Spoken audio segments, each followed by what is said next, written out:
எல்லோரும் எப்படி இருக்கீங்க? இப்போ வந்து கோதுமை மாவு வச்சு எப்படி புட்டு செய்யலாம், அப்புறம் கேழ்வரகு மாவு வச்சு எப்படி புட்டு செய்யலாம் அப்படின்னு பார்க்க போகிறோம்.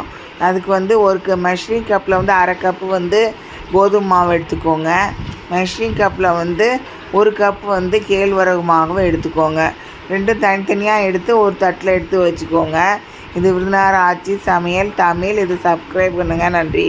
இப்போ ஒரு ஸ்பூன் வந்து உப்பு எடுத்து அந்த ஒரு கப்பு வந்து கேழ்வரகு மாவில் போட்டுக்கோங்க.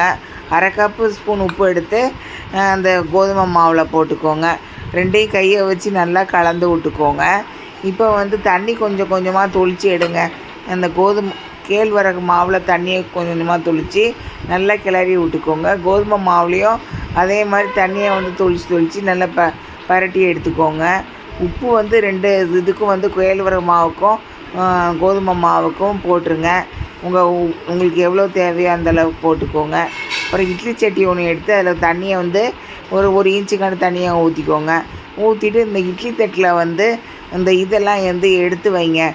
கேழ்வரகு மாவை எடுத்து இட்லி தட்டில் வந்து கொஞ்சம் கொஞ்சமாக எடுத்து வைங்க.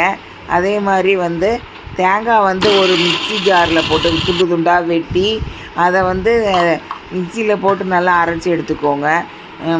தேங்காய் பூ தேவைக்காண்டி இப்போ வந்து ஒரு இட்லி அவிக்கிற மாதிரி அவிச்சு எடுத்தாச்சு. இப்போ வந்து ரெண்டையும் தனித்தனியாக எடுத்து வச்சுட்டு கொஞ்சம் ஆறுனதுக்கப்புறம் அதை எடுத்து ஒரு தட்டில் வந்து எடுத்து வச்சுருங்க. கோதுமை மாவு புட்டை தனியாக எடுத்து வச்சுக்கோங்க. கேழ்வரகு புட்டை தனியாக எடுத்து வச்சுக்கோங்க. சீனி நாட்டுக்கு சர்க்கரையும் போடலாம், வெள்ளை சீனியும் போட்டுட்டு தேங்காய் பூ வந்து எடுத்து போட்டுக்கோங்க. இதை எடுத்து குழந்தைங்களுக்கு கொடுங்க. குழந்தைங்க விரும்பி சாப்பிடுவாங்க. பெரியவங்களுக்கு வந்து டாக்டர் சொன்ன மாதிரி கேட்டுட்டு சாப்பிடுங்க. நன்றி.